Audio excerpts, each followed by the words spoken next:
So in January, I was sick on the couch, and like any reasonable person, I decided that it was the perfect time to sign up for a fitness race. So I signed me and my buddy Sean up for Hyrox Open Doubles in Ottawa. Neither one of us had done one before. We're both over 40. We train about 3 days per week. And why Hyrox? Honestly, a lot of our clients were doing them, and I figured if we're going to coach it, we should probably go through it first. So I picked Ottawa because it was the soonest, and Toronto wasn't until October. So I didn't want to give us time to chicken out. This is a full race recap, every station, every run, what went well, what didn't go wrong well, and everything you need to know if you're thinking about doing a high rocks yourself. I'll kick things off with the training. Once we committed, we built a 12-week hybrid program. It consists of 2 strength sessions per week and 2 specific workouts. There's sled work, there is rowing intervals, wall ball, sandbags, lunges. All the stations are programmed into regular training days. It's nothing crazy. It's nothing extra. It's just smart programming layered into what we were already doing. And so that's the whole hybrid training philosophy. You don't need separate programs. You just need your existing programs to be smarter. If you want the exact program that we did, the link is down below in the description. It uses the same framework we used, and it's the same things that we use to coach our clients. Now, on race day, we got to Ottawa a day early, Thursday evening. So we stayed overnight and crashed at a hotel near the Ottawa airport. Our start was Friday morning. So a quick tip, if you're staying near the Ottawa airports, just walk to the EY Center. It's about 15 minutes, and we didn't know, but we ended up driving there, ended up paying $10 for the parking venue, which we could have just saved for beaver tails. Got there, went to check in, and immediately hit a problem. They couldn't find our names. Turns out one of us didn't personalize early enough. I'm not going to say who, but it was Sean. I should have known something was off because we didn't get our start time in the confirmation. Lesson learned, personalize your registration the moment you sign up. Don't wait. Luckily, we sorted it out, got our start time within 30 minutes. We hit the washroom, warmed up the practice area. They have a full section with all the equipment you can test out beforehand, which is really nice. And then they call our wave in to start. The start tunnel is a really cool experience. They hype you up. They have like this video intro with a countdown. Music is blasting. The facilitator is awesome. Really nice motivational message. And then they open it up. You burst onto the course. And honestly, that moment alone is probably worth the entrance fee. Now the race, station by station. Quick note on the format. If you haven't done Hyrox before, there are 8 stations with a 1 kilometer run between each of them. The running loop in this venue was 250 meters, so you had to count your own laps. Having a watch set to running mode is actually essential for tracking distance and also your pace. I actually started mine on functional training mode by accident, but I switched it immediately, probably after the first one, because I couldn't see how far we were going in our pace. Let's get into it. Station 1 is the ski erg.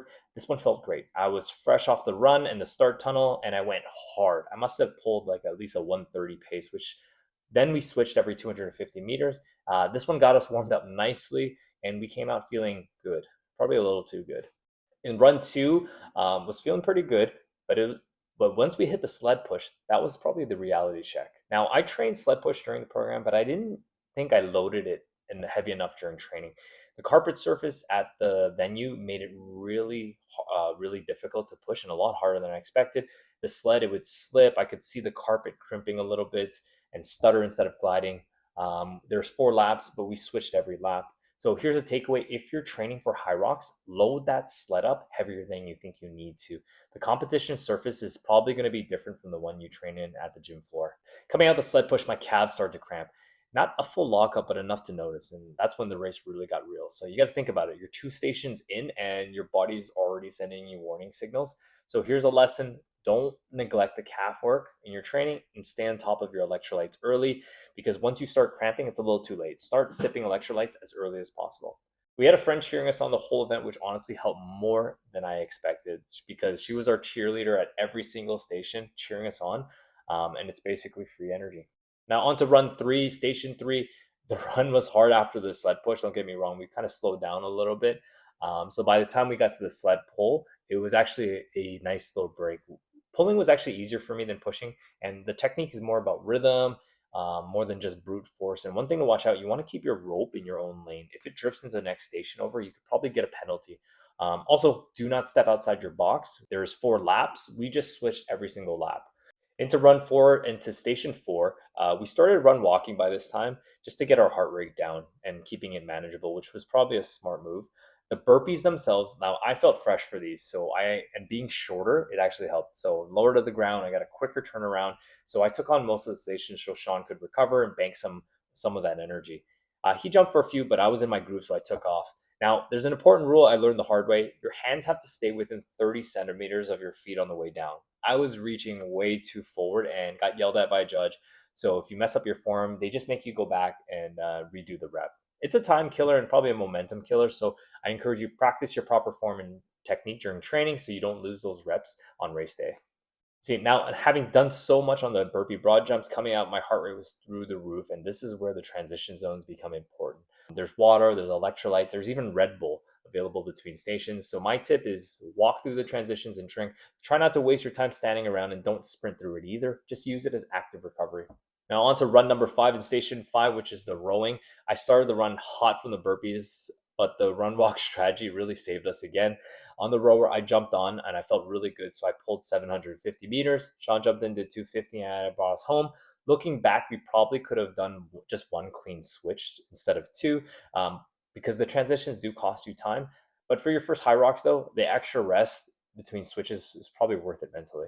Now on to run number 6 and station number 6, which is the farmer's carry. We both were feeling it at this point. So my heart rate was actually spiking after the rower. Sean offered to take on the first half, which was clutch. I needed the breather.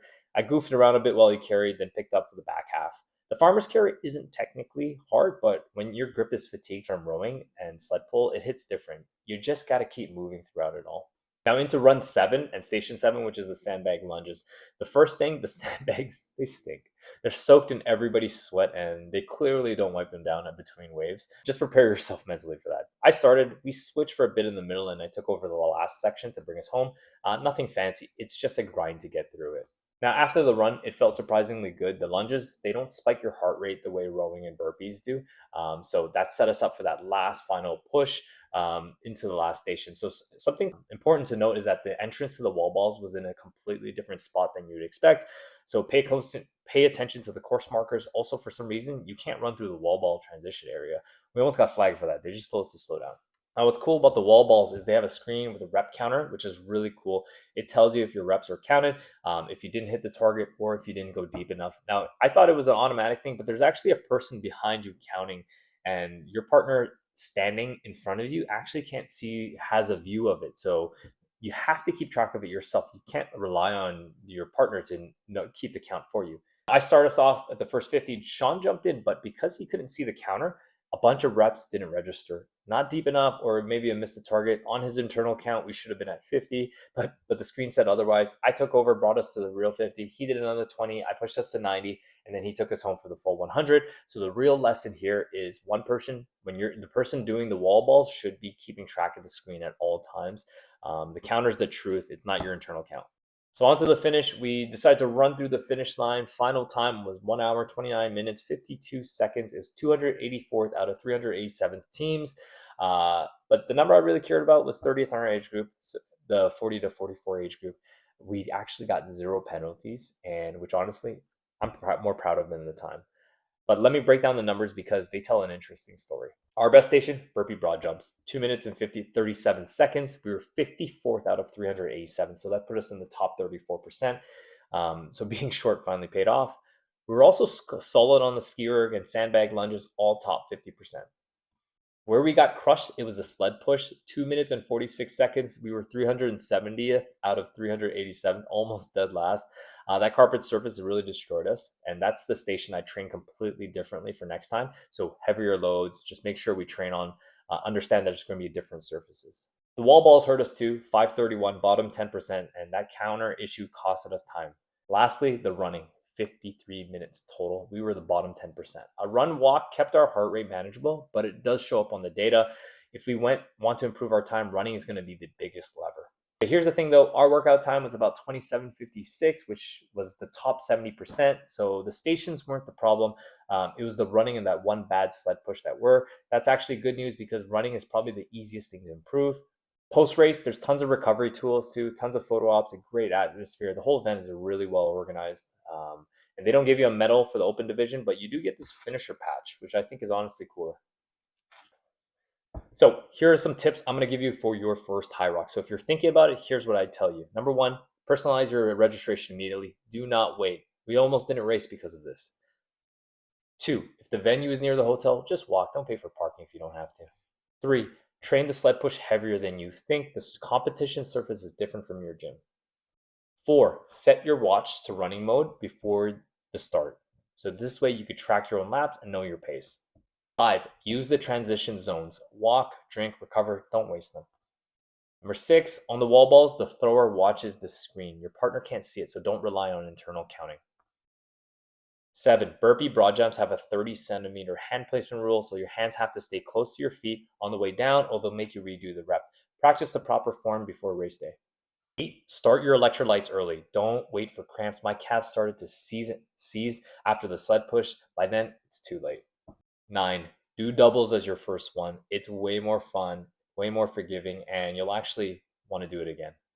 And 10, you don't need to train 6 days a week. We train 3 to 4, built Hyrox specific work into our existing program. The 12-week plan is linked down below if you want the exact program. Now, if you're a member of Fight Fit, talk to us about training for one. If you're not a member, the link is for the training program is in the description. I want to thank you guys for watching. If you made it this far, drop a comment. Are you signing up for the next one? I want to know. See you at the next race.